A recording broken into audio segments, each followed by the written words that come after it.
BRS భవిష్యత్పై car మబ్బులు కమ్ముకుంటున్నాయి. గులాబీ జెండాలు, కారు గుర్తులు ఇకపై కనిపించేలా లేవు. కేటీఆర్ పొలిటికల్ ఫ్యూచర్ను ఫలంగా పెట్టి కేసీఆర్ కవితను కాపాడుకుంటున్నారు. అసలు ఢిల్లీలో ఏం జరుగుతోంది? హైదరాబాద్లో భూకంపం రావడం ఖాయమేనా? Watch the story.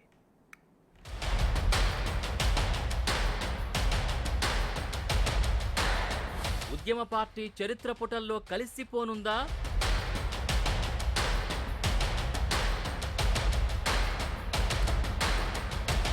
KTR భవిష్యత్పై car మబ్బులు కమ్ముకున్నాయా?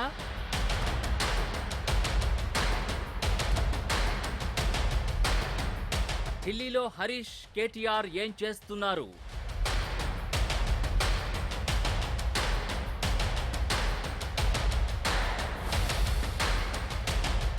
బీజేపీలో బీఆర్ఎస్ విలీనానికి టైం దగ్గర పడిందా?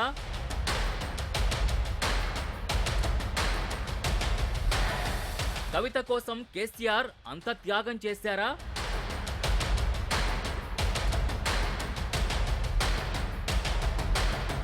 ఉద్యమ పార్టీగా చెప్పుకుంటూ దాదాపు 2.5 దశాబ్దాల చెలామణి అయిన బీఆర్ఎస్ ఇక చరిత్ర పుటల్లో కలిసిపోయే సంకేతాలు కనిపిస్తున్నాయి. ఇకపై ఏ ఎన్నికలు జరిగినా బీఆర్ఎస్ జెండాలు, కారు గుర్తుల దర్శనం ఉండవనే సిగ్నల్ బయటకొస్తున్నాయి. తనకు ఎదురేలేదని 10 ఏళ్లు పాలించిన కేసీఆర్ అధికారం కోల్పోయిన తర్వాత 10 నెలలు కూడా గడవకు ముందే డీలా పడ్డారు. అసెంబ్లీ ఎన్నికల తర్వాత పెద్దగా ప్రభావం చూపించకపోయినా చెప్పుకోవడానికి ఓ పార్టీ, దానికో గుర్తు ఉన్నాయి. కానీ గత వారం రోజులుగా ఢిల్లీలో జరుగుతున్న పరిణామాలు గులాబీ రంగును, కారు గుర్తును కూడా కేసీఆర్కు లేకుండా చేస్తాయనే చర్చ జరుగుతోంది.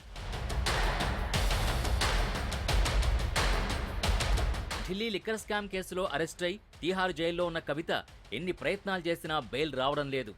ఈ కేసులోని నిందితులిస్తున్న వాంగ్మూలాలు బెయిల్ రావడానికున్న దారులన్నింటినీ మూసేస్తున్నాయి. న్యాయ పోరాటంతో పాటు రాజకీయంగా కీలక నిర్ణయాలు తీసుకుంటే తప్ప తన కుమార్తె బయటకు రాదనే అభిప్రాయానికి కేసీఆర్ వచ్చినట్టు తెలుస్తోంది. దీంతో కేంద్రంలో అధికారంలో ఉన్న బీజేపీతో కాళ్లబేరం చేసుకున్నారని ప్రచారం. కేటీఆర్, హరీష్ రావు ఢిల్లీ టూర్లు ఇందులో భాగమేనని రాజకీయ విశ్లేషకులు చెబుతున్నారు.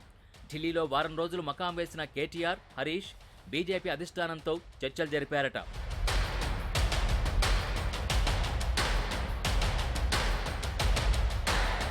బీఆర్ఎస్ను బీజేపీలో విలీనం చేయడం ఈ చర్చల సారాంశం. బీజేపీ జాతీయ అధ్యక్షుడు జేపీ నడ్డాతో కేటీఆర్, హరీష్ చర్చలు జరిపినట్టు తెలుస్తోంది. అంతేకాదు ఫామ్ హౌస్ ఫైల్స్ పేరుతో కేసీఆర్ కేసు పెట్టి ఇబ్బంది పెట్టిన బిఎల్ సంతోష్తో కూడా బావమరుదులు మంతనాలు చేశారని ఢిల్లీ వర్గాల సమాచారం. విలీనం చేయడమే కాదు, దాన్ని ఎలా ఇంప్లిమెంట్ చేయాలో కూడా చర్చకొచ్చిందట. మొదటి దశలో బీజేపీలోకి బీఆర్ఎస్ రాజ్యసభ సభ్యుల్ని పంపిస్తారు. ఆ తర్వాత పార్టీని విలీనం చేస్తారు. ఇలా జరిగితేనే కేంద్రం సహకారంతో కవిత జైలు నుంచి బయటకొచ్చే అవకాశం ఉందని గులాబీ బాస్ ఆలోచన. అందుకే కూతురు కోసం పార్టీని పణంగా పెడుతున్నారని ఢిల్లీ, హైదరాబాద్ వర్గాల్లో చర్చ జరుగుతోంది.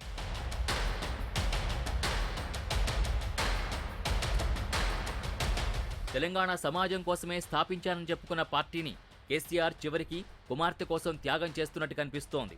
ఇక్కడి వరకు బాగానే ఉన్నా మరి కొడుకు సంగతి ఏంటి అనేది పెద్ద ప్రశ్న. కూతురు కావాలా, పార్టీ కావాలా అనే ప్రశ్నకు కాస్త ఇబ్బంది పడుతూ కూతురే కావాలని కేసీఆర్ అనుకోవచ్చు.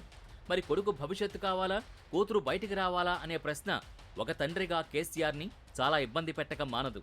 కొడుకు, కూతురు గురించి ఆలోచిస్తూ కేసీఆర్ నలిగిపోయే ఉంటారు. లిక్కర్ కేసులో అప్రూవర్గా మారుతున్న వారందరికీ బెయిల్ వస్తుంది. కవిత బయటకు రావాలంటే అప్రూవర్గా మారడం ఒక్కటే ఉన్న మార్గం. కానీ అప్రూవర్గా మారితే తప్పును అంగీకరించినట్టే అవుతుంది. అప్పుడు కవితతో పాటు బీఆర్ఎస్ నేతల భవిష్యత్ ముగిసిపోయినట్టే. దీంతో పార్టీని బీజేపీలో విలీనం చేస్తే అప్రూవర్గా మారకుండా కుమార్తె బయటకు రావచ్చని కేసీఆర్ ఆలోచన.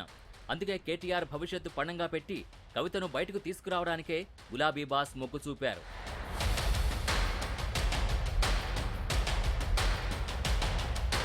బీఆర్ఎస్ని బీజేపీలో విలీనం చేస్తే కేటీఆర్కు రాజకీయ భవిష్యత్తు లేనట్టేనా?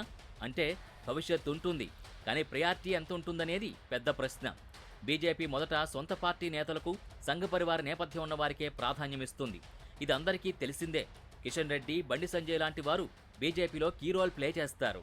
ఇలాంటి వారి తర్వాతనే కేటీఆర్ వంతొస్తుందే తప్ప ఆయనకు తొలి అవకాశం ఉండదు. ఇవన్నీ తెలిసే కవిత కోసం కేసీఆర్ పార్టీని, కొడుకు భవిష్యత్తును త్యాగం చేస్తున్నారని ప్రచారం నడుస్తోంది.